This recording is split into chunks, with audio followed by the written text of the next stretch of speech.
Bien. eh, ¿Ustedes han escuchado hablar de los casos de intoxicación hídrica?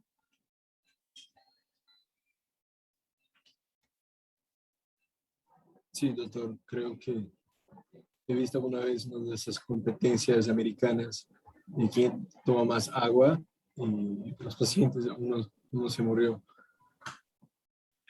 Bueno, la intoxicación hídrica es generalmente sucede en pacientes que no pueden valerse por sí mismos, que pueden ser o con problemas de salud mental, pacientes postrados, o en los niños también. Puede darse el caso de intoxicación hídrica, pero casi nunca están relacionados a errores médicos, más sí en muchos casos a actos deliberados que tienen que ver con el entorno del paciente. Entonces, no es materia de clase, pero simplemente para que sepan de que se dan casos de intoxicación hídrica dentro de ese grupo de poblaciones. Bien, eh, ya más o menos hemos visto todos los aspectos referidos a las pérdidas, a las causas que tienen que ver con la pérdida de fluidos y entendíamos de que no solamente se pierde volumen de agua, sino que también se pierden electrolitos. Y este es un cuadro que les había señalado para que traten de fijar sobre todo en tipo de, de causas que pudieran dar lugar a la pérdida mayor o menor de volumen y a la pérdida mayor o menor de electrolitos. Y esta es una diferencia no tanto semántica, pero es una diferencia que nos ayuda a establecer cuándo estamos frente a un caso de una depresión de volumen y cuándo estamos frente a un caso de deshidratación, entendiendo de que la depresión de volumen está más asociada a problemas de tipo intravascular y la deshidratación está más asociada a problemas de tipo intracelular. Y esto también habíamos visto cuáles son los requerimientos aproximados que tienen que ver con lo que se llaman requerimientos basales. Vale decir, un paciente en condiciones normales con realización de una actividad física mínima, ¿no? Entonces, es como que el paciente estuviera o con actividad física mínima o solamente sentado o solamente acostado durante las 24 horas del día. Entonces, esto es aproximadamente los requerimientos basales tanto de agua como de en los electrolitos más importantes, que es el sodio y el potasio. Eso no quiere decir que también hay requerimientos de calcio, requerimientos de fósforo y requerimientos de magnesio. Y habíamos señalado que el, el elemento más importante en la regulación del agua corporal venía a ser la sed, ¿no? Que es el síntoma que nos va a establecer un parámetro de referencia toda vez que el centro de la sed está regulado a nivel del sistema nervioso central en un centro regulador que se encuentra en la región del hipotálamo. Evidentemente, hay una serie de procesos que se producen dentro del organismo que van a actuar como elementos reguladores del agua corporal de nuestro organismo. Ya habíamos hablado de lo que viene a ser el volumen circulante efectivo, ¿no es cierto? Que viene a ser aquel volumen de líquidos que está en el intravascular, una menor cantidad en el intersticio, pero que va a estar en una, digamos, en un proceso dinámico de regulación, y va a haber un órgano importante que va a participar en la regulación de este volumen circulante efectivo. Ese órgano viene a ser los riñones, a través de dos mecanismos. El primer mecanismo es el sistema de renina, angiotensina, aldosterona, y el siguiente mecanismo es por la acción de la hormona antidiurética o vasopresina. ¿Ustedes han escuchado hablar de lo que viene a ser la diabetes insípida? Sí, doctor. ¿Por qué se le llamaría diabetes insípida?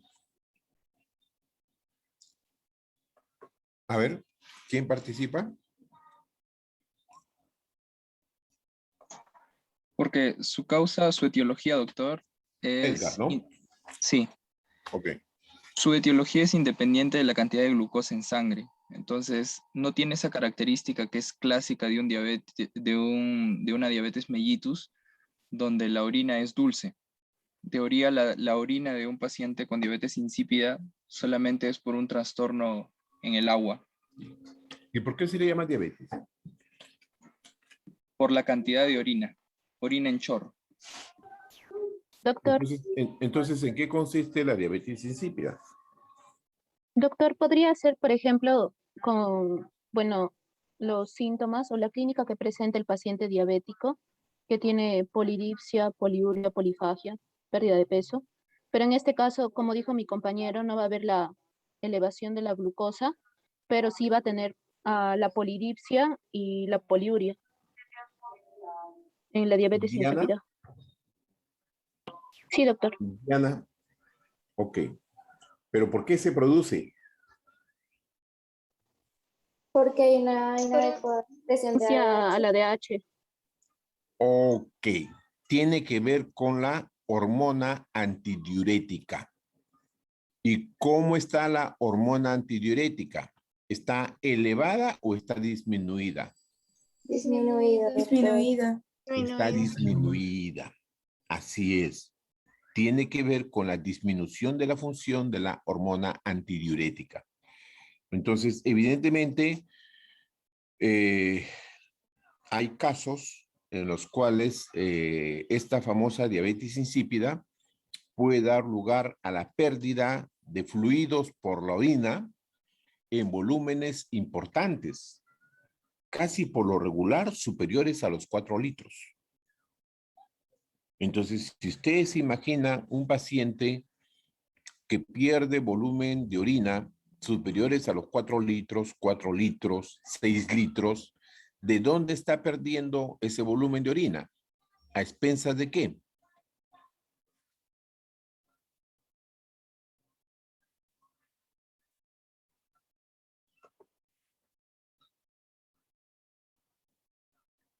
A expensas del intravascular. A expensas del intravascular. Entonces, cuando el intravascular se depleta, obviamente va a haber un conjunto de mecanismos que van a actuar sobre todo a nivel del glomérulo. Y estos mecanismos van a consistir en lo que es la activación de la cascada del sistema renina, angiotensina, aldosterona en primer lugar. ¿Cuáles son esos elementos que van a condicionar el desarrollo de la cascada del sistema renina, angiotensina, aldosterona? En primer lugar, uno de los factores más importantes, el contenido del sodio en la sangre. Entonces, en este caso, nos estamos refiriendo fundamentalmente a los estados de hiponatremia. En segundo lugar, la disminución de la presión arterial. En tercer lugar, la disminución del volumen de líquido extracelular, que en buena cuenta viene a ser el líquido circulante efectivo. Y en tercer lugar, puede estar condicionado por un estrés o trauma de diversa etiología, fundamentalmente trauma cerebral.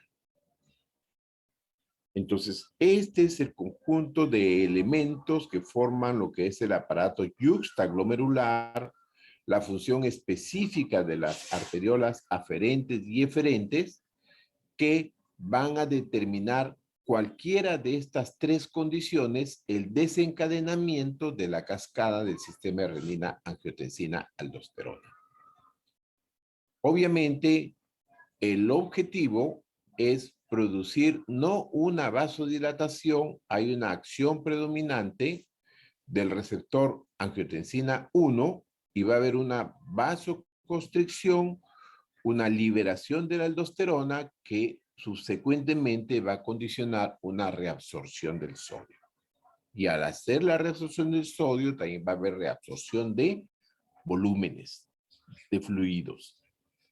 Entonces, esto es para generar, digamos, el efecto de respuesta fisiológica que se da en el organismo cuando disminuye la concentración del sodio en sangre, cuando disminuye la presión arterial o cuando disminuye el volumen circulante efectivo. Y el segundo elemento complementario es la activación de la hormona antidiurética o la vasopresina. Dos aspectos importantes.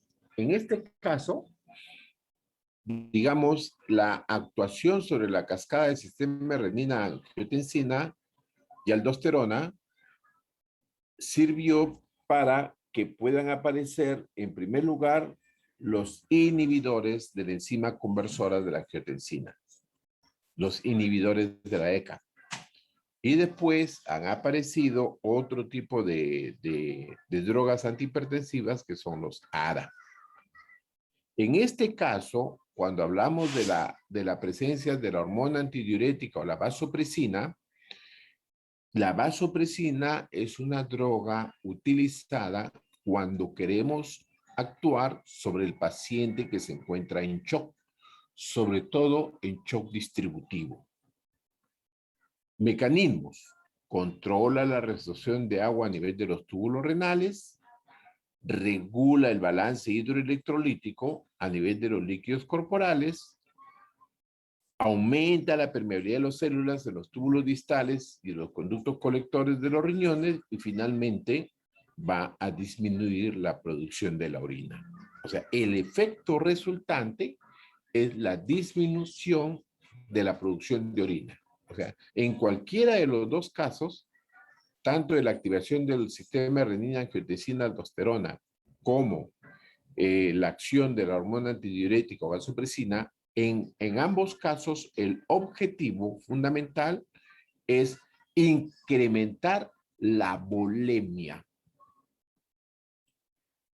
O sea, aumentar el volumen circulante efectivo. Este es un mecanismo fisiológico frecuente y continuo que se produce dentro de nuestro organismo y que es el mejor regulador del volumen corporal. Bien. Entendiendo estos dos principios fisiológicos que van a ser el reflejo de lo que vendría a ser la función normal del riñón, así como el pulmón, el corazón tienen una función importante en el shock, el riñón es el tercer elemento que tiene función importante en el shock porque va a intervenir en la regulación del manejo de los fluidos en general. Entonces, es el tercer elemento importante. Entonces, si quisiéramos establecer cuáles son los órganos o sistemas que intervienen en la regulación de los fluidos, entonces podemos hablar tranquilamente de lo que es circulatorio o cardiovascular, neuroendocrino, o podemos poner neurológico, endocrino y renal. Entonces son los cuatro sistemas que van a intervenir en la regulación de lo que viene a ser de los líquidos y fluidos dentro del organismo. Bien.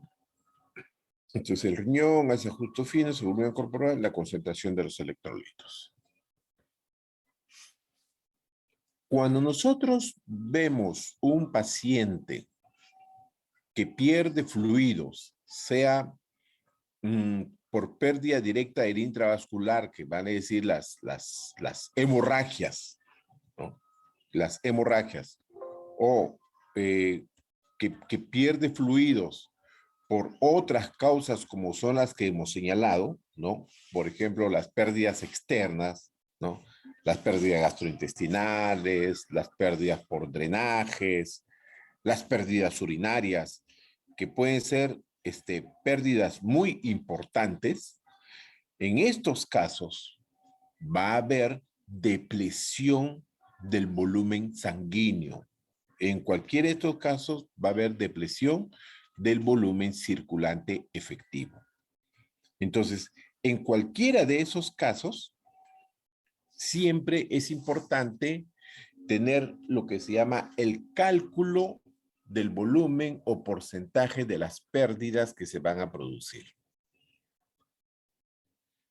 Si el paciente pierde sangre, entonces tendríamos que ver frente a qué grado o clase de hipovolemia podemos enfrentar en estos casos con los pacientes. Entonces, pueden haber hasta 4 clases, hasta 4 grados, siendo cada vez los grados más importantes o los de mayor clase van a ser, digamos, los más severos, ¿no? Entonces, así tenemos que los pacientes generalmente de la clase 13, clase 4, o grado 3 o grado 4, son aquellos que pierden volúmenes, ¿no?, superiores al 30%. Y en esos casos de volúmenes superiores al 30%, ya podríamos estar hablando de pacientes que se encuentran en estado de shock hipovolémico.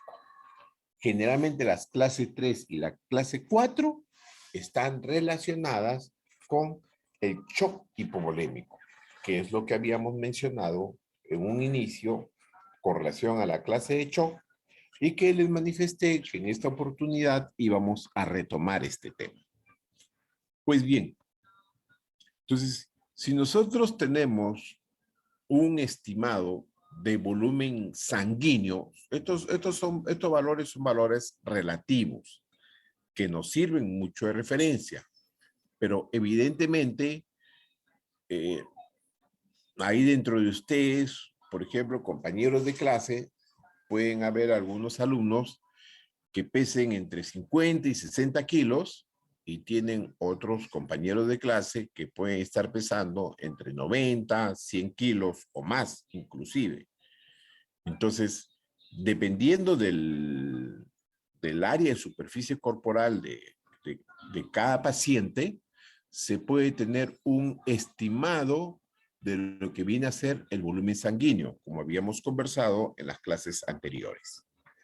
Bien, entonces, si el paciente tiene una pérdida sanguínea aproximadamente de unos 750 mililitros, estamos asumiendo que está perdiendo un porcentaje equivalente al 15% del volumen sanguíneo total del paciente, ¿no? Entonces, ese es un aproximado, pero como les digo, todo va a depender del área de superficie corporal del paciente. Entonces, podríamos decir, no en cantidades absolutas de 750, 750, 1500, no, pero sí en cantidades relativas, que si pierde menos del 15% del volumen sanguíneo, estamos hablando de un grado 1. Si pierde del 15 al 30% de volumen sanguíneo, estamos hablando de un grado 2. Del 30 al 40, un grado 3, y por encima del 40%, grado 4. ¿Cuánto vendría a ser 40% de un paciente que tiene 6 litros de volumen sanguíneo total? Vendría a ser casi 2,5 litros, pues, ¿no? Entonces es una cantidad importantísima. ¿Y cuánto vendría a ser el 30% de este paciente que tiene 6 litros de volumen sanguíneo total? Estamos hablando de casi 1,8 litros, casi 2 litros. Entonces, esta pérdida de sangre que tienen los pacientes, nos estamos refiriendo en todos los casos a pérdidas agudas. A pérdidas agudas. No nos estamos refiriendo a pérdidas crónicas, porque cuando hablamos de pérdidas crónicas, entonces ahí ingresa el mecanismo de redistribución. Entonces, en ese mecanismo de redistribución, el volumen de fluidos que está en el intersticio va a ingresar al intravascular tratando de corregir la volemia, más no necesariamente la concentración sanguínea. Bien, si el paciente pierde menos del 15% de volumen sanguíneo total, va a tener manifestaciones clínicas, va a comenzar a tener una taquicardia, pero es una taquicardia leve. El control de la presión arterial va a estar normal, ¿no? El pulso, obviamente que traduce la frecuencia cardíaca, pero acá se refiere más que todo a la onda del pulso, ¿no? Puede estar normal o aumentada, como de manera compensatoria. La frecuencia respiratoria puede mantenerse normal. La diuresis está dentro de lo normal, que es mayor de 30 mililitros por hora. El estado mental, el paciente puede estar normal o ligeramente ansioso, pero que realmente no es perceptible. No es perceptible. De todas maneras, ya son, digamos, manifestaciones clínicas que nos hacen, digamos, poner en observación al paciente. Muchas veces, por estos signos que tiene el paciente, podemos cometer el error de darle de alta. Se presentan muchos casos. Por ejemplo, pacientes que llegan con un cuadro de una hemorragia digestiva alta. Entonces, estos pacientes que llegan con cuadro de hemorragia digestiva alta, casi siempre el médico que va a atender al paciente nos volvemos peor que Santo Tomás, ¿no? Entonces, ver para creer. ¿Por qué? Porque desgraciadamente hemos tenido ya tantas experiencias donde evidentemente hay pacientes que manipulan al profesional, ¿no? Buscan una ganancia secundaria y definitivamente mienten. Hay pacientes que pueden mentir. Entonces, casi hay una resistencia a veces del profesional a no creer en lo que dice el paciente. Entonces, la prueba, ¿no? Entonces, el paciente puede decir que refirió melena. Entonces, ¿qué se hace? El tacto rectal. Y muchas veces en el tacto rectal no se evidencia la melena, ¿no? Hay pacientes que pueden llegar por una hemoptisis, ¿no? O una hematemesis.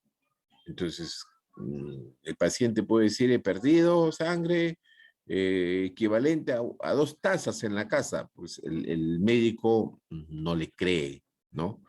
Entonces, en ese momento le controla sus funciones vitales y están normales, ¿no? Incluso pudiera tener una taquicardia leve o una frecuencia cardíaca dentro del límite superior normal. Entonces, casi siempre esta grado 1 de hemorragia o pasa por desapercibido o el médico no le da la observación del caso. En el grado 2, ya obviamente el paciente ya tiene, digamos, un conjunto de síntomas que sí obligan a que este paciente sea debidamente controlado y manejado, ¿no? Entonces, ¿por qué? Porque ya cuando el paciente dice que igual, ¿no? Que puede haber tenido melena o que puede haber tenido hematemesis o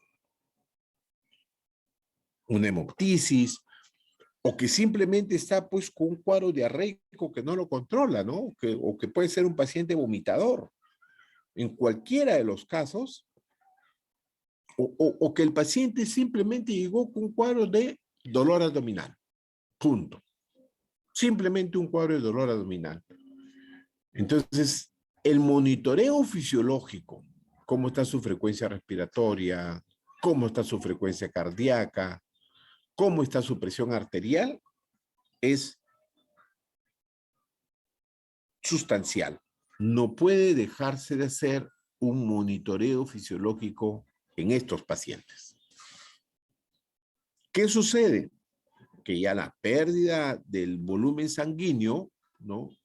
Del intravascular, ya es del orden de los 750 a 1500 centímetros cúbicos, que viene a ser entre 15 y el 30% del porcentaje del volumen sanguíneo que tiene el paciente como pérdida. Ya en este caso, ya se comienzan a activar mecanismos compensatorios, ¿no? Y el mecanismo compensatorio, los mecanismos compensatorios en el shock o en la hipovolemia, ¿a qué están orientados? Están orientados a mantener el débito cardíaco. Incluso en un inicio puede ser que esté hasta algo aumentado, el débito cardíaco, que es el gasto cardíaco. Entonces, ¿cómo va a mantener o mejorar el gasto cardíaco? Simple, gasto cardíaco es igual a volumen de eyección sistólica por frecuencia cardíaca. Ese es el gasto o el débito cardíaco. Entonces, la respuesta compensatoria para mejorar la volemia es incrementar la fuerza de contracción miocárdica. Entonces, al incrementar la fuerza de contracción miocárdica, se incrementa el volumen de eyección sistólica y incrementar la frecuencia cardíaca. Entonces, con ese incremento de volumen de eyección sistólica o normal y el incremento de la frecuencia cardíaca, el gasto cardíaco está normal o ligeramente aumentado. La presión arterial medible puede estar normal. Entonces, la frecuencia cardíaca vendría a ser un signo sensible de valoración en un paciente que tiene pérdida del volumen sanguíneo, ¿no? O lo que se llaman las pérdidas externas. Frecuencia cardíaca. La presión arterial puede estar normal, la amplitud, la onda del pulso puede estar algo disminuida, pero no va a ser perceptible. Por ejemplo, en este caso, nosotros pocas veces vamos a hacer una evaluación de la onda del pulso. Pocas veces. Generalmente hacemos la evaluación de la onda del pulso cuando ya vemos que el paciente está con un pulso muy acelerado y de muy baja amplitud, o sea, un pulso filiforme, ¿no? Si no tiene el paciente pulso filiforme, va a ser bien difícil que se pueda palpar la onda del pulso. Entonces, tenemos primer dato, frecuencia cardíaca, segundo dato, la presión arterial. Tercer dato en importancia, la frecuencia respiratoria. En este caso, también es una respuesta compensatoria. ¿Por qué?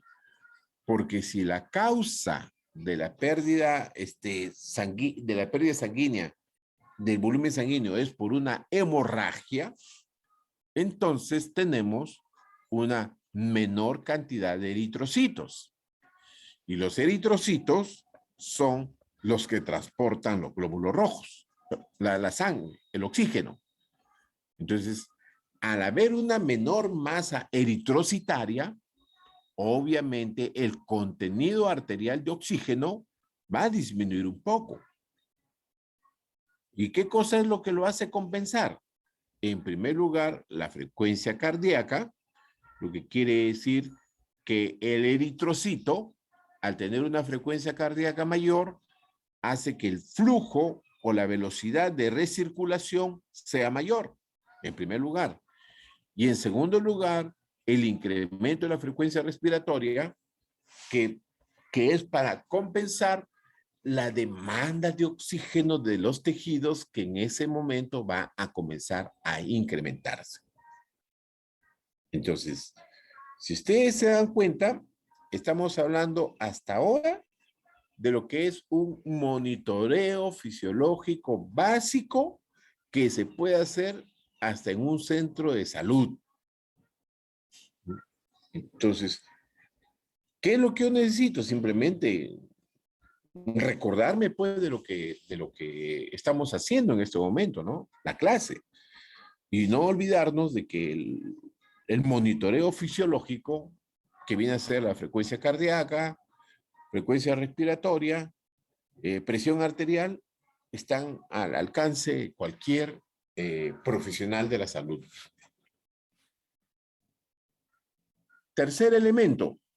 Cuarto elemento, perdón, la diuresis. Entonces, cuando la diuresis ya comienza a disminuir, ¿no? Por debajo de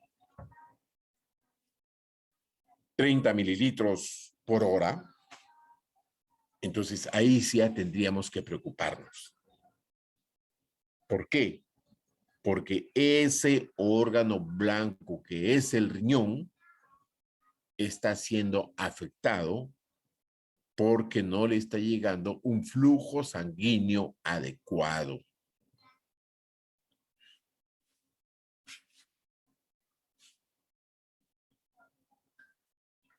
La diuresis comienza a disminuir y si ya pues vamos a poner en este caso es de 20 a 30 mililitros, ¿cuánto sería 20 por 24 horas?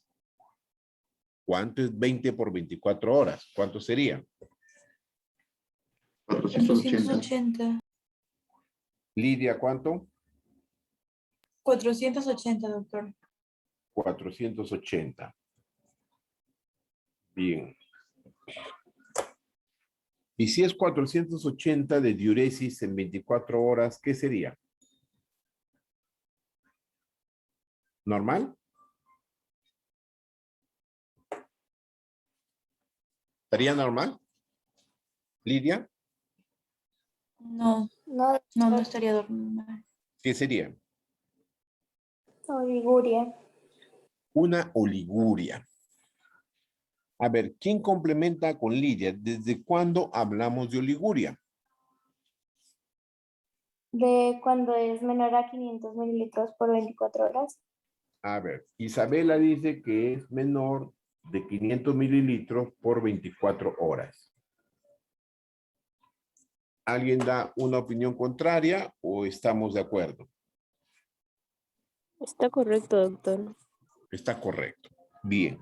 Entonces, cuando nosotros tenemos un paciente que tiene una pérdida de volemia de 700 a 1500 mililitros, puede aparecer la oliguria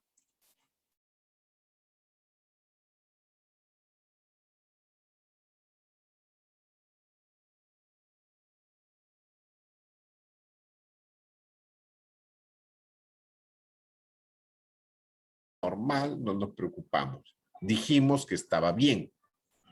Ahora el paciente ya está entre 20 y 30 mililitros por hora y recién en ese momento comenzamos a parar las orejas, ¿no? Y comenzamos a ver si es que estamos dentro de lo normal o no.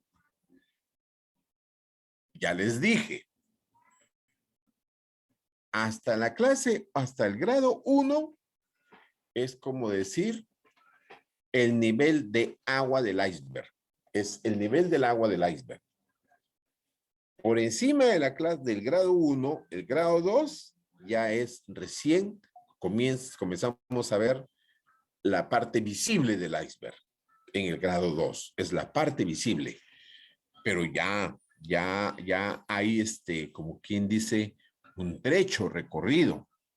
Y obviamente, si no actuamos a tiempo, este grado 2 fácil o rápidamente puede ir al grado 3 y se nos complicó la vida. ¿Qué es lo que tenemos que evitar? Entonces, la medición de la diuresis es un indicador muy importante, muy sensible, conjuntamente con la frecuencia cardíaca. Podemos no darnos cuenta de la frecuencia respiratoria. La presión arterial está dentro del rango normal y nos está engañando. Pero la medición de la diuresis no miente. Y la medición de la frecuencia cardíaca, en segundo lugar, tampoco miente. Y un elemento que no nos vamos a dar cuenta es que el paciente puede estar un poquito inquieto.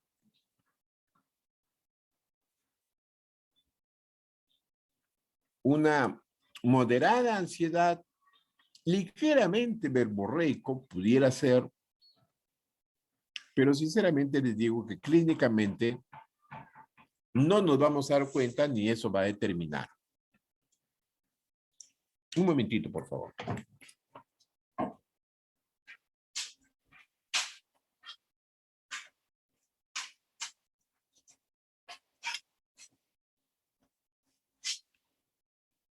Entonces, hasta ahí tenemos el grado 1 y el grado 2.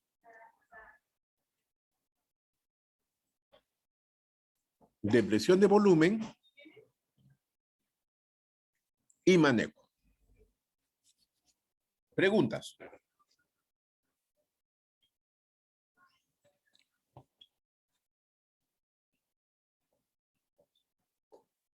Preguntas. ¿Qué harían para manejar a estos pacientes? A ver, Adamari.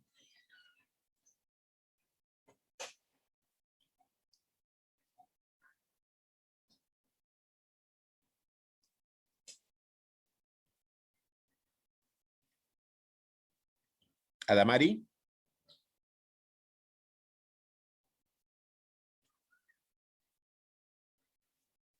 Bueno. Lo voy a sentir, pero es una de las razones por las cuales no me gusta dar clases por este medio. Alessandra.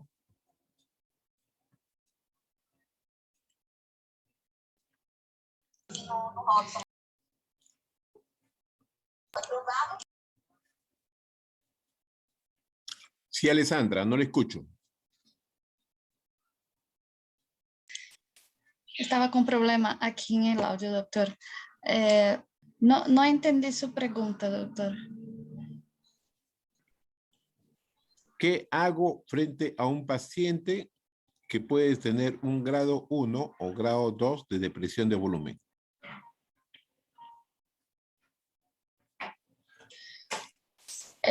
El manejo principal es con cristaloides, ¿no?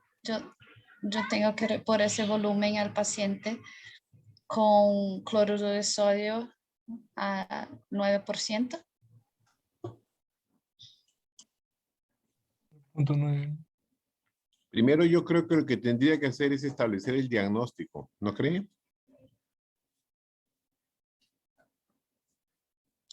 Doc, pero a veces establecer el diagnóstico puede demorar, ¿no? Y a veces ese paciente, para que no empeore su situación, a veces se puede poner una vía, ¿no? Mientras A se ver. va en infección. ¿Cuál sería el diagnóstico que puede demorar? Usted tiene dos opciones. Usted está en la emergencia y tendría que hacer un diagnóstico, ¿no? El paciente, usted está en la emergencia, le ve al paciente que tiene una frecuencia cardíaca de 100 a 120. Le ve, le pregunta por su diuresis, le dice simplemente que está orinando poco. Y le encuentra una presión arterial normal. ¿Qué necesitaría para hacer un diagnóstico? Con 100 a 120 inmediatamente le pondría fluido. Es que yo me acuerdo cuando vimos con otro doctor en emergencia que él nos indicaba que así le poníamos ya las 2 vías, como mencionaba Rafaela, en cuanto sea la evaluación, ¿no? Y el diagnóstico así más preciso se hacía en segunda instancia, digamos así, ¿no? Por eso yo pregunto, a ver. Pregunto. Solamente tiene un paciente que tiene su frecuencia cardíaca de 100 a 120. Vamos a ponerle 120. Su presión arterial está normal.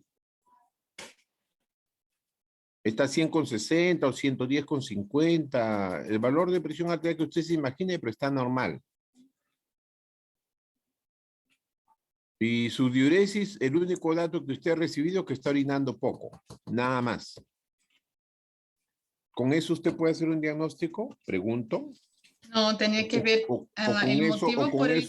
O con eso usted puede decidir una conducta terapéutica.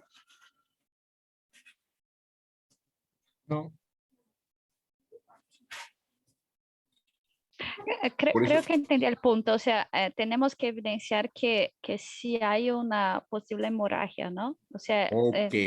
no puedo Tendrían decir de qué que... es esa hemorragia todavía, pero tengo que saber que sí hay, que esa es la causa. A ver, vamos así, le voy a hacer más difícil entonces la cosa. Usted le llegó al paciente y no hay ninguna evidencia que tiene una hemorragia. El paciente le llegó despierto conversando y no le dice que tiene ni hematemesis, ni melena, ni hemoptisis, ni ha tenido un accidente, ningún trauma, ni nada.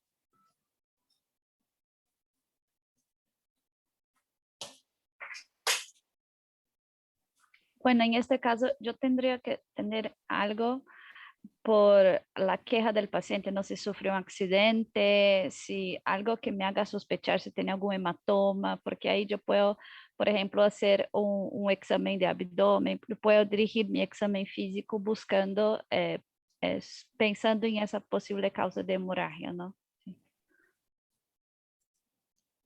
Se olvidó de esto, Alessandra. Se olvidó de esto, definitivamente. Se olvidó de que, vamos a poner, ya, descartemos que es un abdomen agudo, descartemos que el paciente está con fiebre, descartemos que es un quemado. Pero usted preguntó si el paciente tenía diarreas, preguntó si el paciente era vomitador, preguntó si el paciente tenía dolor abdominal. ¿Preguntó? No, yo tendría que preguntarle todo el anamnesis, ¿no? Ok. Lo más importante es la anamnesis. Usted puede disponer que al paciente le coloquen una guía venosa. Miren, hay experiencias y experiencias. A ustedes, por eso les digo, vayan a las emergencias y vean. A veces el personal actúa como un autómata. Llega un paciente a la emergencia, lo primero que le hace enfermería es colocarle una vía, inmediatamente su solución salina. Inmediatamente. Sin preguntar absolutamente nada. Ese es el peor error. Ese es el peor error, porque ahí es como que quien está comandando el manejo del paciente es la enfermera o el enfermero, no el médico. El médico tiene que preguntar. Cuando yo llegué a ese hospital, al Hospital Díaz Ufano, por lo menos en las veces que yo estoy ahí, y ya la enfermera sabe, conmigo no va de que inmediatamente le coloco una solución salina. No va. No va. ¿Le puede canalizar una vía? Sí. Le canaliza la vía. Pero ahí para. Ahí para. Eso de que cualquier paciente le vas a colocar fluidos, no. Mucho cuidado. Mucho cuidado porque pueden ser innumerables causas. Como ya les dije, si yo tengo un paciente con estas características, que tiene una frecuencia cardíaca de 100 a 120 y la presión arterial está ligeramente normal, tengo que necesariamente interrogar al paciente. La anamnesis es fundamental. De pronto ha tomado alguna medicación. Entonces, si está tomando medicamentos o no, sus antecedentes del paciente. Eso no nos demanda más de 3, 4 minutos. El interrogatorio en emergencia es 3, 4 minutos. Y después del interrogatorio, tomo mi decisión. No antes de.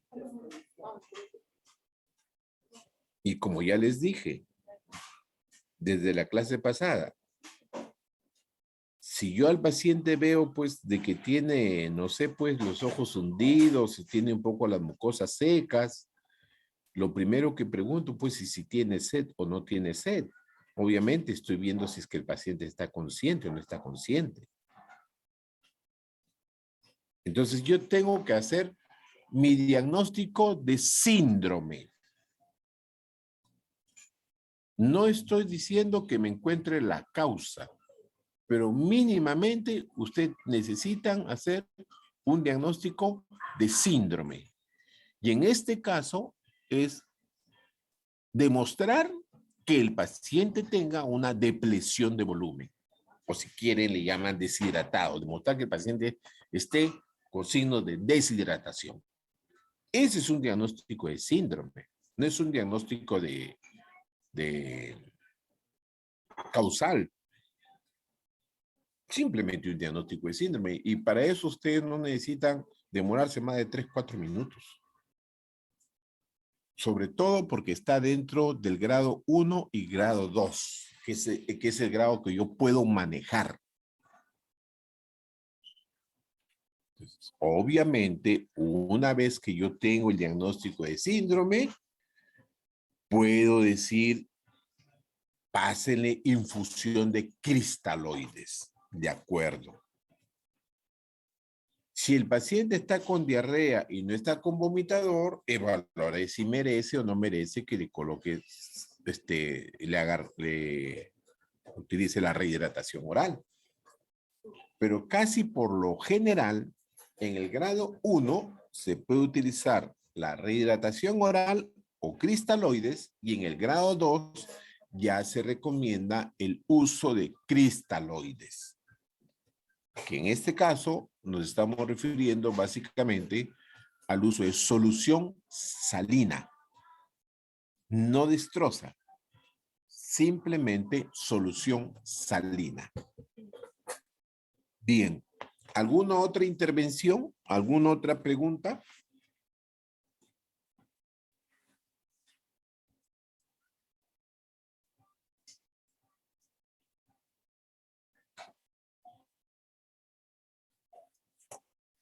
Bien, entonces, una vez que yo puedo indicar solución de cristaloide, solución salina, simplemente voy a observar al paciente. Todavía no estamos hablando de lo que es el volumen de infusión. Puede ser que el paciente no me llegue pues con una frecuencia de 100 a 120. sino que el paciente me llegue con una frecuencia cardíaca de 120 a 140. Entonces, si el paciente me llega con una frecuencia cardíaca de 120 a 140, solamente por la frecuencia cardíaca, yo tendría que colocarle una vía y pasarle cristaloides o pasarle fluidos, pregunto. No, No, No. doctor. A ver, Gerald, sí, doc. le escucho, Gerald. Sí, yo decía que no, doctor, porque como usted mencionó, puede ser que antes estaba tomando fármacos que alteren su presión o si no su frecuencia, ¿no? Entonces, como dijo, menciona usted el tema del antecedente y establecer un diagnóstico sindrómico primero. ¿Y qué cosa podría hacer? Porque usted le llega el paciente a la emergencia, Gerald, y lo primero que hace es colocarle el pulsioxímetro. Es lo primero que se hace, colocarle el pulsioxímetro. Y el pulsioxímetro, el paciente pues está con una frecuencia cardíaca de 130, 140 y está saturando 95, 96%. ¿Qué más haría? Le toma la presión arterial. Y la presión arterial efectivamente está 80/50. ¿Qué haría? Ahí sí, doc, yo creo que comenzaría ya con el tratamiento que dice ahí, de cristaloides y sangre, porque esas cifras que usted mencionó ya encajan más para una depresión evidente, ¿no? Que no se explica por otras causas, creo yo. Entonces, Ya. Miren, yo voy a ser de abogado del diablo, Gerard, ¿ok? ¿Y qué pasaría si fuera una fibrilación auricular? Yo le estoy soltando los datos de a poquitos, ¿no es cierto? Yo le he dicho está hipotenso, está taquicárdico. ¿Y si fuera una fibrilación auricular? pero tendría que haber una frecuencia cardíaca rítmica. Muy bien. Entonces, por eso es importante ver cómo está la onda de pulso. Muy bien. Encuentra una frecuencia cardíaca arrítmica. Encuentra una arritmia cardíaca. ¿Qué más?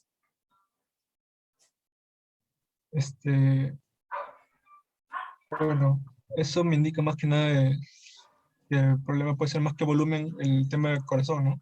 Problema eléctrico, corazón, más que volumen. Entonces, Lo importante, Gerald, es que acuérdese que tiene 3, 4 minutos para hacer un interrogatorio que más o menos le oriente. ¿Por qué?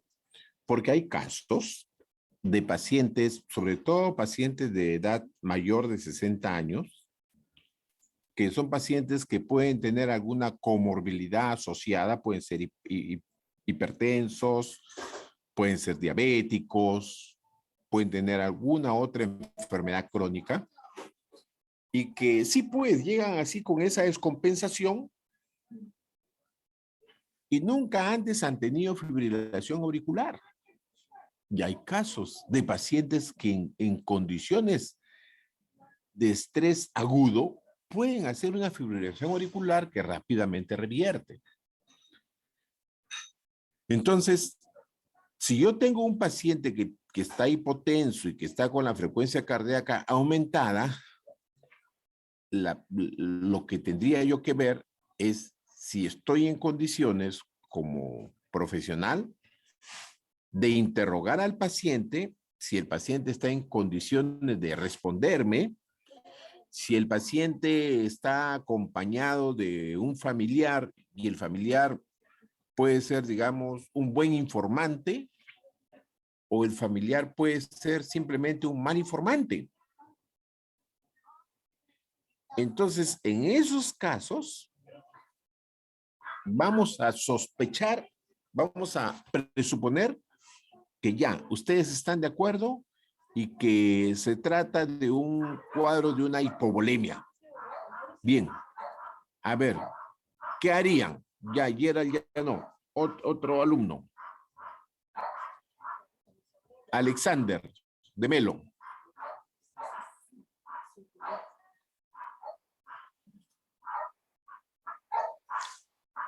A la 1. A las 2. A las 3. La clásica. No está Alexander.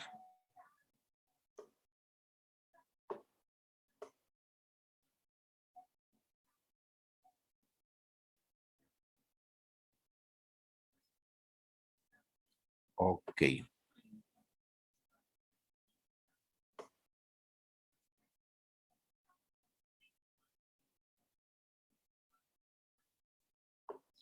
Ni mensaje, ni nada. Se fugó. Díganle que para mí eso es falta, por favor. Doc, él escribió en el chat ahorita de que Yo su estoy acá en micro el no chat está viendo. funcionando. Acá estoy viendo en el chat. Ah, recién. Ajá, Recién. sí. Que me responda por el chat entonces. A ver.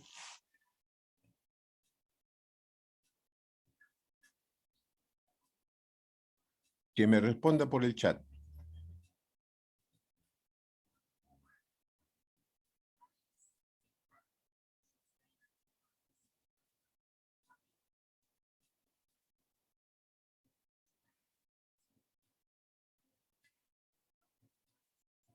Nada. Ok. Ok. Ni por el chat.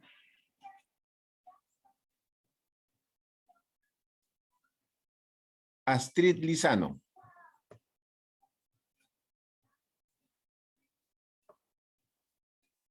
Astrid.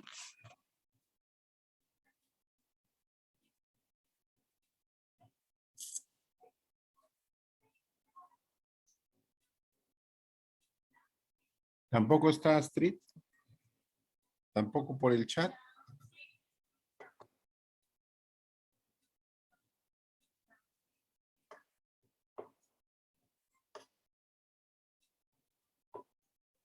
Bueno. Realmente, sinceramente, este medio de dictar clases no me gusta. Absolutamente, lo rechazo. A ver, ¿quién quiere participar? Para mí la nota de participación es fundamental. El promedio va a ser mucho mayor que la nota del examen.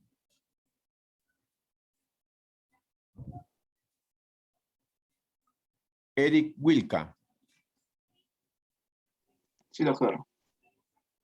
A ver, ¿qué aporte? Después de haberlo hecho ya, de haberle hecho los antecedentes, preguntarle los antecedentes, Sí. Muy bien, ¿qué más?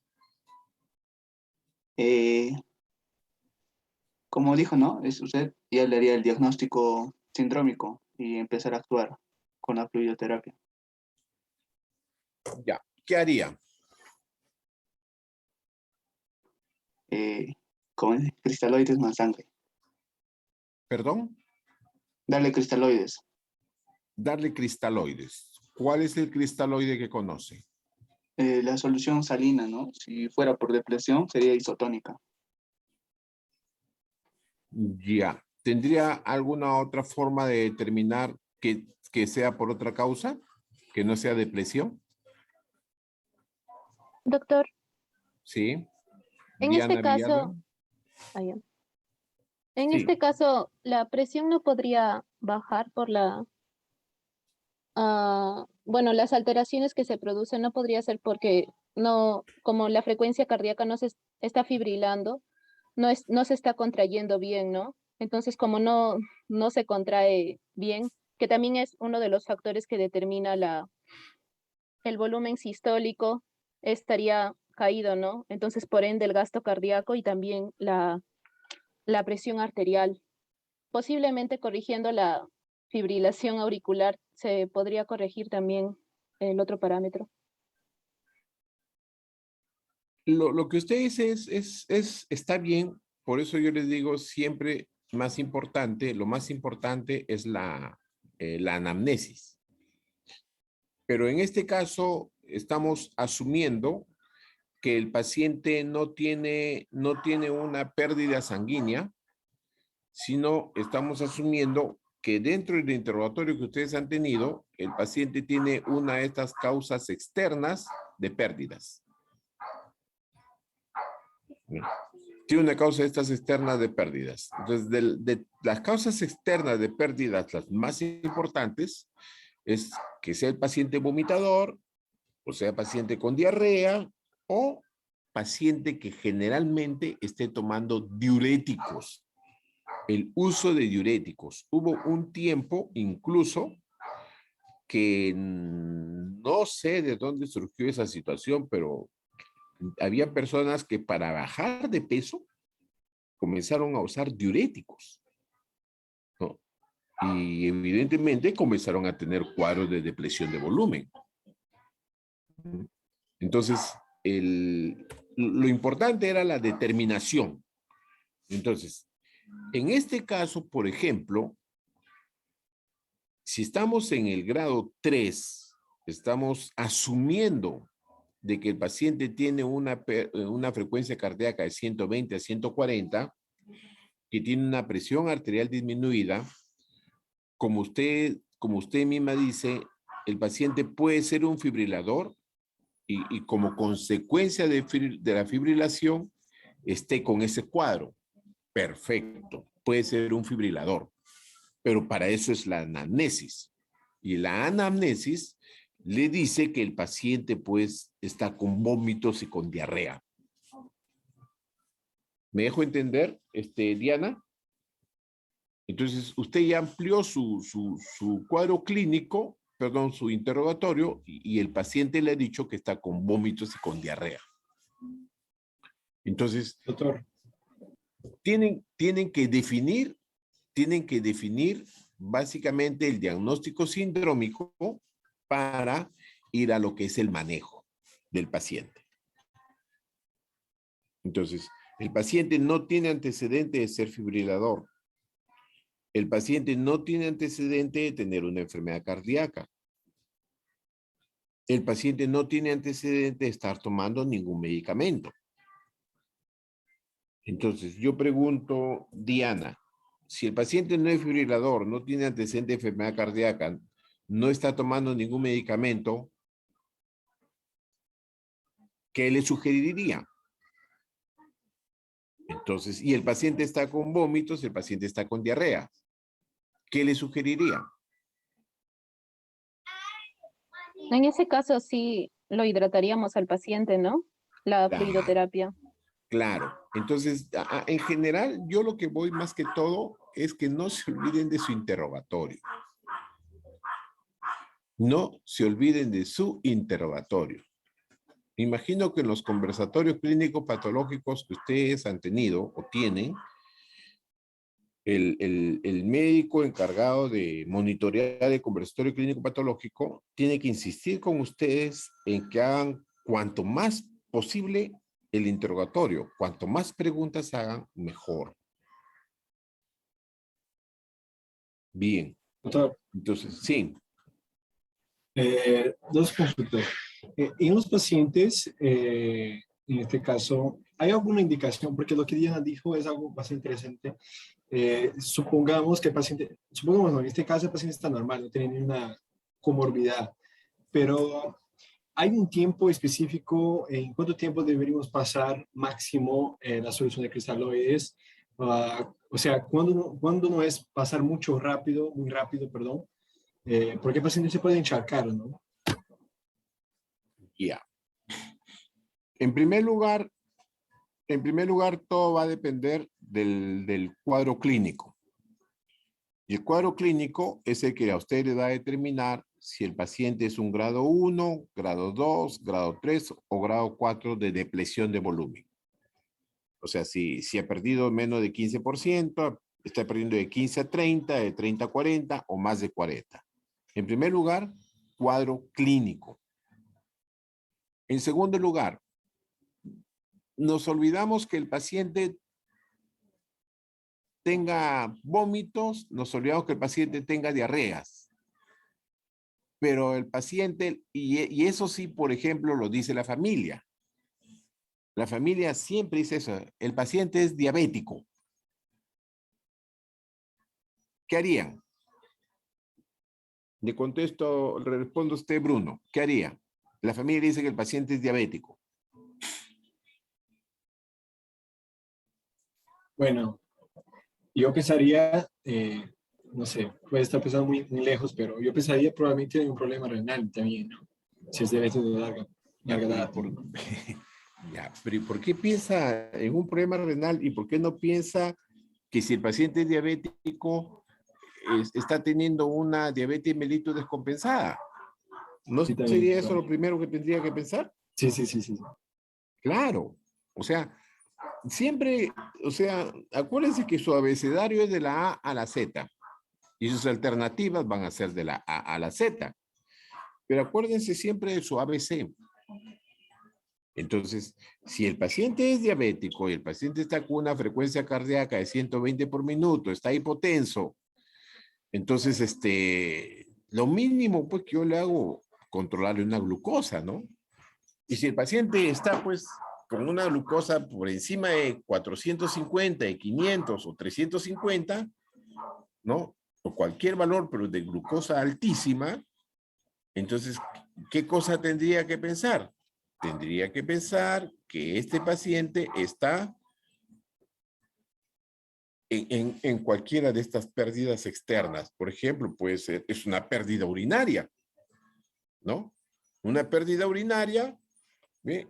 Aquí está, por el uso de manitol o por hiperglicemia.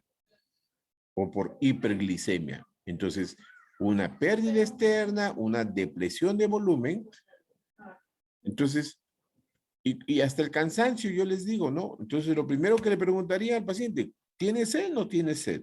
Con seguridad el paciente le dice, si está consciente, con seguridad le va a decir que tiene sed. Pero si el paciente ya está llegando inconsciente, y si tiene ese nivel de glucosa y tiene ese valor de su presión arterial, tiene ese valor de su frecuencia cardíaca, entonces, si hago unidad clínica, aunque tenga fibrilación, lo que yo pensaría efectivamente que es una diabetes mellitus descompensada. Entonces, primero, diagnóstico de síndrome. Segundo, diagnóstico de severidad. Entonces, cuando hago diagnóstico de severidad, lo que más me preocupa es si es grado 2, grado 3 o grado 4. Siempre deseo que no sea grado 4, ¿no? Porque grado 4, mire, el paciente ya está confuso. Este valor de anuria lo estoy dejando exprofeso, todavía no estoy preguntando, el paciente está confuso, el paciente está hipotenso, chocado, ¿no? El paciente está taquicárdico y el paciente, de nuestra parte respiratoria, está taquimneico o polimneico, ¿no? El paciente está taquimneico o polimneico, en cualquiera de los dos casos. Entonces, miren lo importante de este cuadrito, porque el elemento fundamental que me va a ayudar a determinar un manejo, como ya les dije, en este cuadro es el riñón. El riñón, no se olviden, es el órgano blanco más importante en los trastornos de volumen. El riñón es el órgano blanco más importante en los trastornos de volumen. Entonces, ¿qué me importa? Ver cómo se está comportando ese riñón. Si ya está en oliguria o en anuria. Y eso lo pueden ver con relativa frecuencia. ¿Qué cosa es lo que tienen que hacer? Simplemente buscar, preguntar. Entonces, ¿acaso, pregunto, si el paciente fuera grado 1 o grado 2, le voy a colocar de frente sonda Foley y el paciente está despierto y consciente? No. La respuesta es no. Esto es, digamos, lo teórico, lo que se calcula, pero es bien difícil que a un paciente que esté despierto, consciente, que le llegue a la emergencia, de frente diga, sonda Foley. Bien difícil, ¿no? Entonces, cuando está en grado 3 o grado 4, si ya tiene cierta alteración del estado mental, pudiera indicarle la sonda Foley para el monitoreo. Pero yo lo que quiero que ustedes capten, frecuencia respiratoria, la onda del pulso, presión arterial, frecuencia cardíaca, son 4 variables que fácilmente ustedes la determinan con un pequeño monitor en la emergencia. Y con el estado mental tienen hasta una 5ª variable. Con 5 variables fisiológicas, ustedes pueden en cualquier lugar de cualquier establecimiento de salud, pueden diagnosticar y manejar un estado de hipovolemia. Bien. Y llegamos al grado severo, ya al paciente ya que está con el shock, como se dice, ¿no? Ya en el grado 3, ya el paciente ya está, digamos, en shock. El grado 2, si quieren, llámele un pre-shock, que si no se actúa a tiempo, vamos a llegar directamente al grado de shock.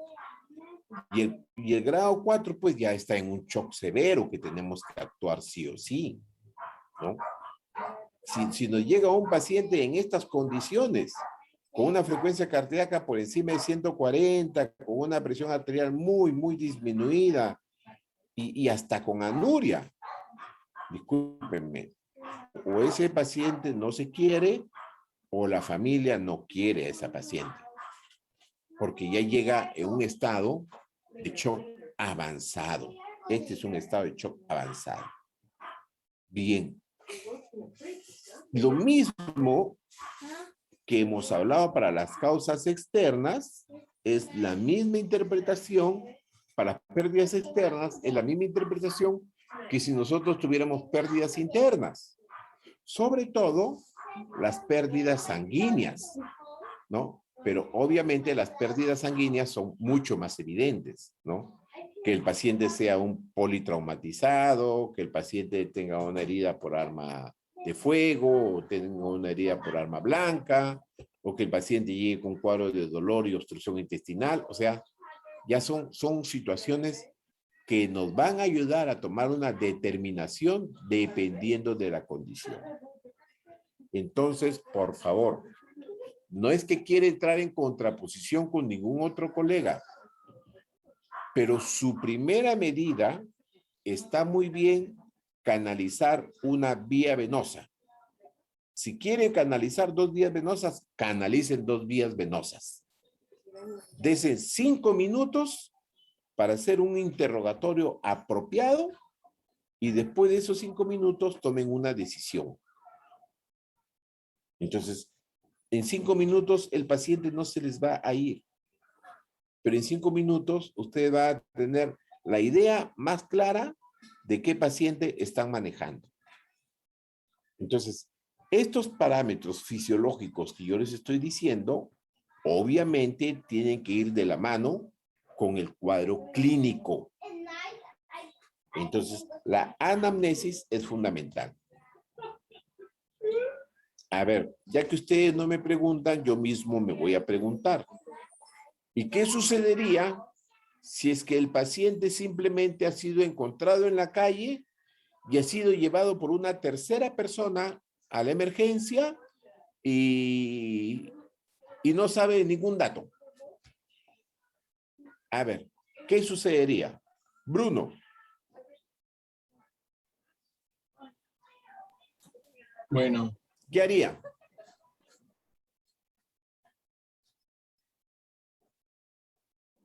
Pero quisiera saber, ¿no?, cómo están los signos vitales del paciente, ¿no?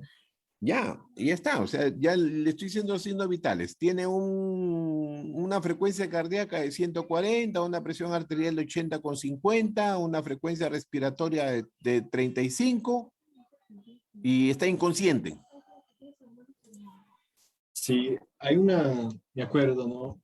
Si es un paciente, no, una persona que vive en las calles, a veces son personas borrachas, ¿no? No es una persona que vive en la calle, Bruno. Es un paciente Ok. que lo encuentran en la calle con pérdida de conciencia y por eso lo llevan. Ah, perfecto. No, este paciente es una clase 4, ¿no? Probablemente. Ya. Y a ellos lo mismo, ¿no? Hay que pasar cristaloides sangre. Por eso, ¿qué haría?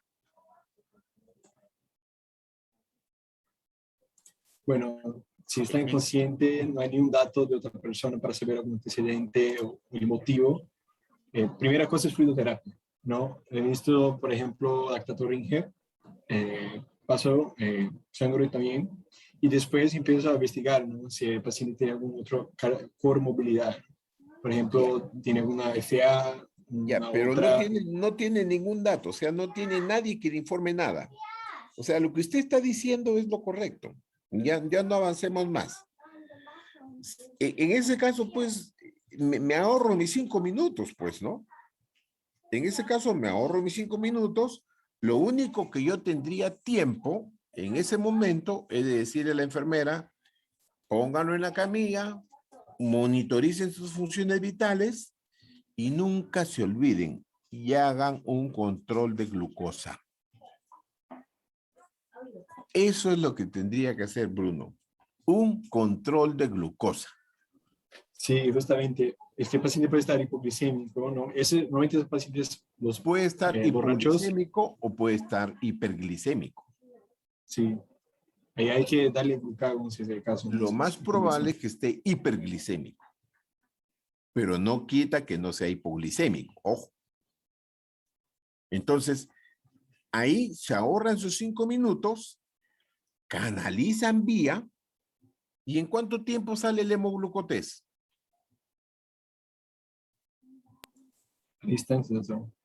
El hemoglucotés sale en 15, 20 segundos. Entonces, lo que sí, de cajón, cualquiera de ustedes tiene que hacer frente a este paciente, es decir, canalícele una vía periférica, o si quieren 2 vías periféricas, o si no, ustedes mismos consiguen un abocad y ayudan a la canalización de una vía periférica. Entonces, canalizan una vía periférica y hacen un control de glucosa, un hemoglucotés. Perfecto, le vino la glucosa en 500. ¿No? O de pronto, supongamos que no sea un cuadro de una diabetes. La glucosa salió normal. El examen clínico. Entonces, pero de todas maneras, si la glucosa es normal, bien para ustedes, de todas maneras ya le canalizaron la vía periférica y ahí sí, en ese caso sí, a ciegas, pásenle solución salina, pásenle cristaloides. Y en la medida que le van pasando la solución salina a los cristaloides, van evaluando a su paciente. Van evaluando a su paciente, tomando las muestras de sangre correspondientes para tener una valoración más integral del paciente. Entonces, dentro de esa muestra de sangre, pues le pedirán urgentemente un hemograma, le pedirán una urea, le pedirán una creatinina, ¿de acuerdo? Pero lo que nunca se olviden, así como le dije que no se olviden de la anamnesis, no se olviden del examen clínico. En ese caso, el examen clínico les puede dar información muy valiosa. Porque puede ser que ese paciente haya sido objeto de un asalto. Puede ser que ese paciente haya sido objeto de las peperas, ¿no? Ustedes han escuchado las peperas, ¿no? ¿No? Entonces, ese paciente le puede haber pasado muchas cosas, ¿no? Entonces, obligatorio, ahí sí se justifica, no los 5 minutos, pero sí colocar vía periférica y pasar soluciones salinas o soluciones cristaloides. En ese caso. Y resulta que al paciente lo estoy examinando y le encuentro un pequeño orificio de ingreso mandando una mínima cantidad de sangre en un flanco del abdomen, que puede ser el flanco derecho o el flanco izquierdo. Entonces, mucho cuidado con las heridas por arma blanca. Entonces, este paciente que fue encontrado inconsciente, pudo haber sido objeto de una lesión, una perforación intestinal, ¿no? En cavidad abdominal por una herida por arma blanca. Y nos encontramos frente a esta situación, ¿no? Pérdidas, causa pérdidas sanguíneas. Entonces, ustedes tienen varias maneras como abordar al paciente, pero jóvenes, no se olviden pues de su anamnesis, ni se olviden de su examen clínico. Antes de actuar, una anamnesis rápida, un examen clínico rápido, les va a dar una orientación valiosa de por dónde están yendo ustedes. La sangre, eso será ya pues más adelante. Lo primero, lo más importante es corregir volemia.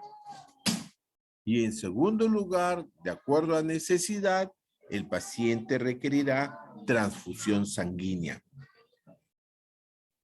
Pero no se olviden que necesitan tener mínimamente un diagnóstico sindrómico. Bien.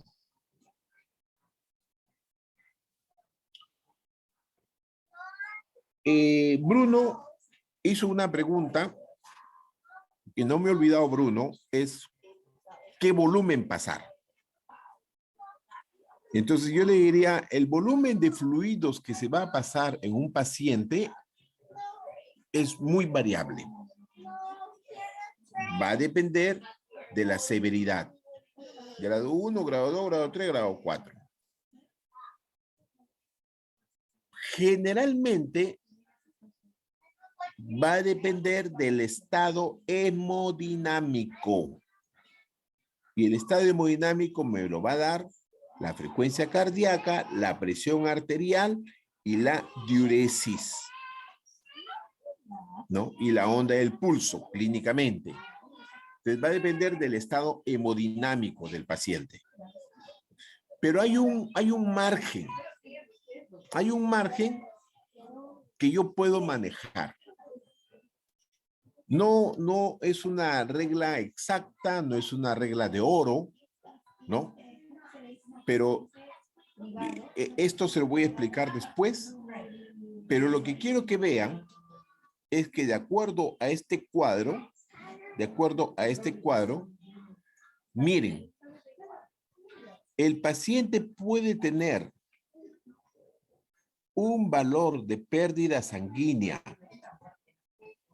del orden del 20%, y la presión arterial no se modifica. O sea, la presión arterial puede mantenerse todavía en rango normal, entre el 20 y el 25% de pérdida sanguínea o de pérdida de la volemia. Entonces, muchas veces la presión arterial me va a enmascarar que mi volumen minuto cardíaco ya está en disminución. Y esto es importantísimo, porque el volumen minuto cardíaco va a determinar la perfusión adecuada o no de los tejidos. Por eso es que yo les decía cuando les hablaba del shock, que no todo shock necesariamente signifique hipotensión. Sobre todo en el hipovolémico y en el distributivo, todavía puede no haber hipotensión y el paciente ya tiene manifestaciones, vamos a llamarle, de pre-shock, porque el volumen minuto está disminuido. Entonces, este cuadro sí es importante que lo precise. Es muy importante. Entonces, lo que ya siempre les digo, ¿no? SED. Si el paciente está consciente, la pregunta de oro, ¿tiene SED? La frecuencia cardíaca, la presión arterial. Pueden haber variaciones en el pulso, disminución de la diuresis, el llenado capilar, cómo están las mucosas y finalmente lo que puedo tener a la mano en el resultado del laboratorio, ¿no? Acá está el sodio, producto hidrogenado, la osmolaridad. La hemoglobina pudiera ser que me ayude dependiendo del tiempo de sangrado activo que tiene el paciente, de la duración del tiempo de sangrado activo. Entonces, esto es lo más importante, la fluidoterapia. Entonces, lo que preguntaba Bruno es ¿cuánto pasar? Va a depender de la severidad. Pero un buen rango de manejo está entre medio litro a 1 litro. Un momento. No lo están viendo porque miren cómo está esto. Ya. Un buen rango de manejo es entre medio litro a 1 litro de fluidos la primera hora.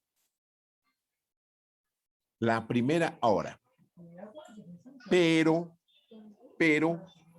yo les he hablado de los pacientes con cólera en los años 92, 93, 93, acá en el Perú. Y en esos pacientes con cólera, nosotros hemos podido pasar fluidos 2, 3 litros en la primera hora. Entonces va a depender mucho de la severidad. ¿De acuerdo, Bruno?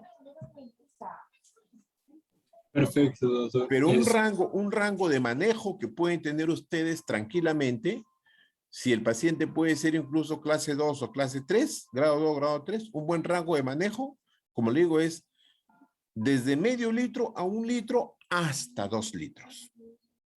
O sea, no hay un rango exacto. Bien. Doctor, una pregunta. Sí, Gabriela. Usted mencionó peperas, es que yo no escuché hablar. ¿Qué son esas peperas? ¿Las qué? Ah, a ver. ¿Algún joven que le explique a Gabriela, por favor? Creo que son las mujeres que drogan a otros hombres o con intento de robarle o a su vez matan. Afirmativo. Ok, gracias. Ya. Generalmente le dan sedantes, pues, ¿no? No recuerdo el nombre genérico, pero lo que había escuchado, había un sedante que antiguamente se daba, era el Rohypnol, que tenía efecto rápido, ¿no? O le rociaban algunas soluciones. Entonces, pero obviamente tienen efecto de sedarlo al paciente y robarle, ¿no? Doctor, una última pregunta es, ¿en cuánto tiempo debemos pasar este valor, ¿no? De medio litro a 1 litro? ¿Hay un tiempo, 10 minutos, media hora, 1 hora? Miren, existe lo que se llama, es relativo. El tiempo de oro generalmente es la primera hora. Generalmente es la primera hora. Ya, es el tiempo de oro. Lo que hay que tener muy en cuenta es que no vaya a ser de que por pasarle mucho fluido, sobre todo que le estaban pasando le estamos pasando cristaloides, vayamos a elevarle muy rápido el sodio y es peligroso. Y es peligroso. Entonces, el objetivo central es que ese riñón no se pare. Ese es el objetivo central, porque si el riñón se para, ahí sí, pues, el órgano regulador del volumen sanguíneo va a ser va a ser una falla renal aguda y no vamos a tener cómo regular. Eso es muy importante. Entonces, el objetivo es mantener función de riñón, en primer lugar. Y en segundo lugar, es la velocidad de infusión. Entonces, por ejemplo, si yo tengo el paciente que tiene, digamos, una pérdida de volumen de 750 a 1500 y el paciente me mantiene estabilidad hemodinámica, yo puedo trabajar tranquilamente con 1 litro de fluidos entre la primera y segunda hora.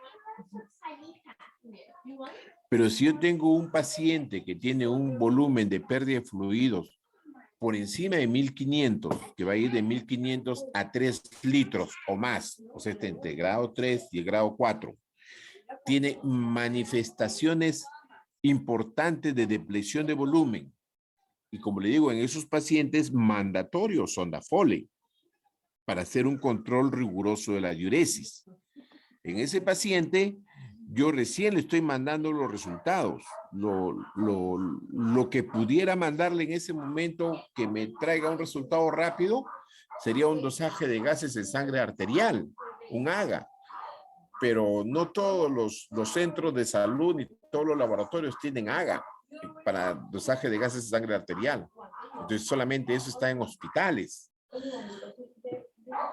Y un resultado de gases de sangre arterial más o menos me va a venir o sea, se procesa rápido, pero en 5 o 10 minutos tengo el resultado, ¿no? Entonces, en sí, no hay un valor mínimo de volumen que se tenga que suministrar en una unidad de tiempo. Lo que sí va a depender del grado de severidad o el grado de compromiso que le esté generando en el paciente esa depresión de volumen, ¿no? Entonces, difícilmente pues vamos a decir en los primeros 10 minutos pásale 300 centímetros cúbicos y los siguientes restantes ya no le pases 300, pásale 200 o pásale 500. Es muy difícil. Es muy difícil. Generalmente la conducta que nosotros utilizamos es pasar fluidos a chorro. Entonces, cuando se dice pasar fluidos a chorro, va a depender de la vía venosa que se ha canalizado. Si se ha canalizado una buena vía venosa, por decir, con una aguja número 20, 18, ahí sí pudieron tener la certeza que en unos 15, 20 minutos a este paciente se le puede pasar hasta 1 litro de sangre, hasta 1 litro de solución salina, en 15 a 20 minutos. Pero si no se ha canalizado una buena vía periférica, entonces esa solución salina que necesitamos pasársela en 15 a 20 minutos, se la vamos a pasar entre 30 minutos a 1 hora. Entonces, por eso les digo, es muy importante tener un valor que a ustedes les permita lograr un manejo apropiado. Y ese manejo apropiado, dependiendo de la severidad, si es grado 3, de 500 centímetros a 1 litro en la primera hora. Y si es un grado 4, podemos ir desde 500 centímetros hasta 2 litros en la primera hora. No hay un valor fijo, no hay un volumen estándar. Pero en 1 hora yo ya puedo tener todos mis resultados que he solicitado. Desde las variables hematológicas, las variables bioquímicas y los electrolitos que a mí me interesan saber para valorar la velocidad de infusión de esos fluidos. ¿De acuerdo? Ok, Bien. doctor, muchas gracias. Bien, ¿alguna otra pregunta? Generalmente, cuando se habla de fluidos, casi siempre nos referimos a soluciones cristaloides. ¿Cuántos miliequivalentes de sodio tiene una solución, de cloruro de sodio tiene una solución salina? Al 0.9%. 153, Doc. Eleazar, ¿no? Un poquito más. Sí, Doc. Un poco más. 154. Ahorita no me Sería acuerdo. Creo que es 160. 145. No, más. Creo que es 160. Pero están por ahí. Ya, están por ahí. Creo que es 160 más o menos. Están por ahí. ¿Ya? ¿Y cuánto es el requerimiento de sodio normal de nuestro organismo?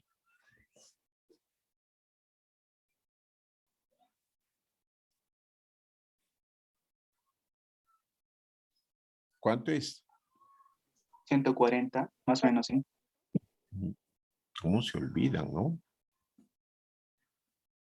Por acá está. 125. Ahí está. 2 miliequivalentes por kilo por día. Aproximadamente. ¿No?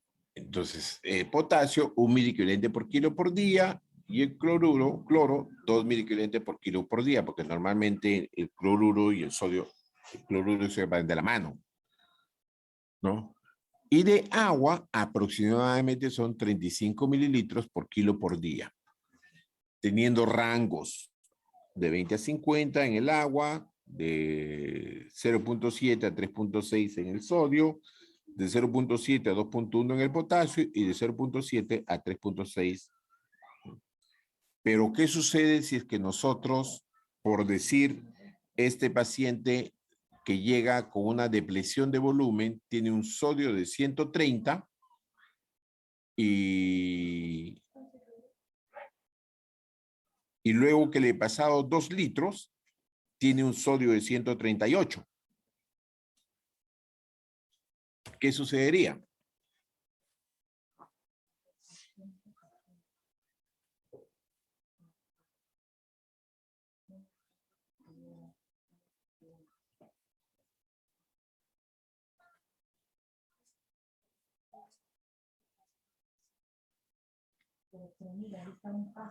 ¿Cuál es la importancia de tener cuidado con la transfusión del sodio? Dante Correa. Sí, doctor. ¿Me entendió la pregunta? ¿Qué es lo que debo Cantidad tener de- cuidado cuando paso sodio? Amilosis pontina, ¿Ah? ¿Cómo? la amiloptisis pontina, doc. Mielinolisis. Mielinolisis pontina. ¿En qué casos?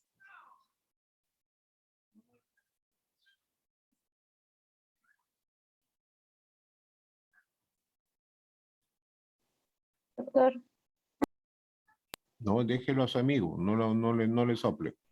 Dante, Disculpe, doctor. Escucho entrecortado, creo que es mi internet. ¿en qué caso podría dar mielinolisis pontina, Dante? Ah, ya, es de cuando hay una reposición rápida de sodio. ¿Cuándo hay qué? Una reposición rápida de sodio. ¿En cuánto?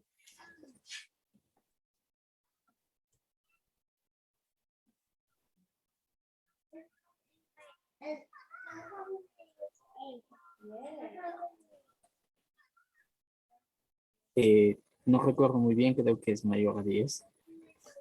Mil equivalentes. Cuando más o menos, cuando se hace una reposición del sodio que puede superar de 10, en algunos casos refieren hasta 12 miliequivalentes, de 10 a 12 miliequivalentes por litro en 24 horas, o sea, 15, 20 miliequivalentes, efectivamente se puede producir un daño cerebral irreversible. Y eso es la mielinólisis pontina. Entonces, lo que manifestaba Bruno es que nosotros tenemos, digamos, las limitaciones serias para lo que es la transfusión de cristaloides, que no pueden ser transfundidos, digamos, en volúmenes indiscriminados por el riesgo de la elevación sérica del sodio con una diferencial importante y que pueda producir una mielinólisis pontina. Entonces, muchas veces se tiene en cuenta siempre la posibilidad de suministrar fluidos también por sonda nasogástrica. Entonces, la importancia de la corrección de volumen, siempre se va a hacer en un plazo de 24 a 48 horas, pero teniendo mucho cuidado con las distorsiones de los electrolitos. Eso es importante. A ver, ¿quién quería ayudarlo a Dante?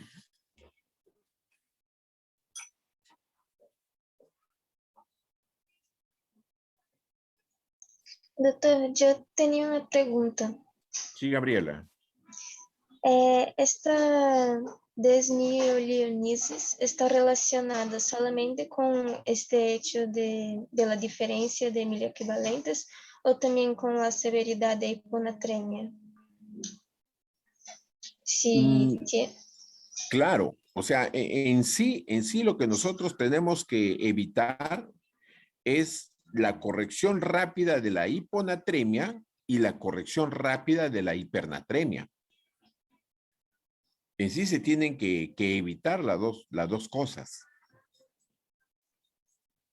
¿Me dejo entender? Okay. Porque si un paciente tiene sodio menor a 115, por ejemplo, pero el doctor se percata de poner el sodio poco a poco, entonces no tendría tanto riesgo para desarrollar eso, ¿no? En ese caso, simplemente te preocupas por llevarlo el primer día, el sodio de 115 a 125. Con seguridad que ese paciente que tenía sodio 115 tenía digamos, un estado neurológico de estado de sopor, y si tú lo llevas a 125, con seguridad el nivel de conciencia del paciente va a mejorar. O sea, el paciente va a continuar con hiponatremia, pero está pasando de lo que es la hiponatremia severa a la hiponatremia moderada.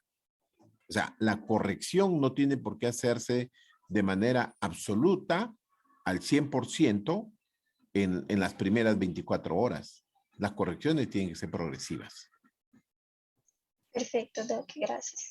Claro, o sea. Doctor. Sí. Sí. Bruno. Es que yo tengo una pregunta.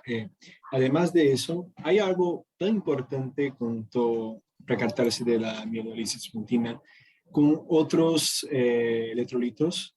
¿No? Nosotros siempre escuchamos, ¿no?, de la reposición del sodio rápido, pero ¿hay algún otro que es tan importante también que podría generar algo irreversible con la mielinólisis pontina? Pero lógico. Yo en la clase pasada les hablé de 2 casos que hemos visto de hipercalemia, en donde un paciente me murió y el otro paciente respondió a la resucitación. O sea, en general, todos los electrolitos tienen que estar, digamos, dentro de un nivel de equilibrio. Es parte de la homeostasia del organismo, mantener los electrolitos en rangos normales. Pero así como la hiper o hiponatremia, también la hiper o la hipocalemia también puede producir trastornos severos que pueden ser mortales. Sí, digo solamente en tiempo de reposición, ¿no? Eso sí, pero el tiempo de reposición solamente, o sea, en la hipocalemia y hipercalemia podemos ponerlo a normal, ¿no? Lo tan pronto posible. Solamente debemos percatarse por sodio. No, tampoco. Ya eso vamos a hablar cuando hablemos del potasio, el tercio de potasio. No nos adelantemos ahora. pero definitivamente usted no puede hacer la reposición del potasio tampoco tan rápido, ¿ah? Ojo, ¿ah? El potasio, acuérdense que es un ion intracelular y hay situaciones que valdría la pena comentarlas, como por ejemplo de que la pérdida del potasio, o sea, la disminución del potasio del extracelular de 1 miliequivalente, por decir, cuando el potasio disminuye de 4 a 3 miliequivalentes, les puede reflejar una pérdida de potasio del intracelular de 150 a 200 miliequivalentes. Entonces, la reposición que se hace del potasio es para salvaguardar la función de la célula, porque el potasio a nivel del extravascular no es problema, es para salvaguardar la función de la célula. Entonces, en esos casos, por ejemplo, se puede reponer el potasio, pero el potasio se repone a una velocidad de infusión que no supere los 30 miliequivalentes por hora. Entonces, cada electrolito va a requerir una reposición de acuerdo a sus características. O sea, no es lo mismo reponer sodio que reponer potasio. Es completamente diferente. ¿De acuerdo? Perfecto, doctor. Gracias.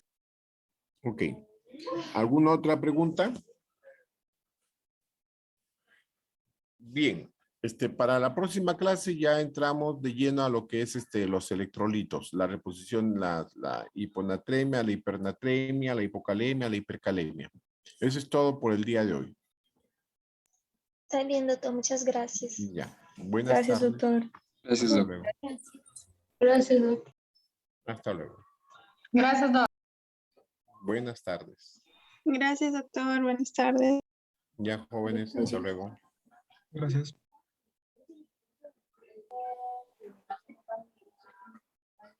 Thank you.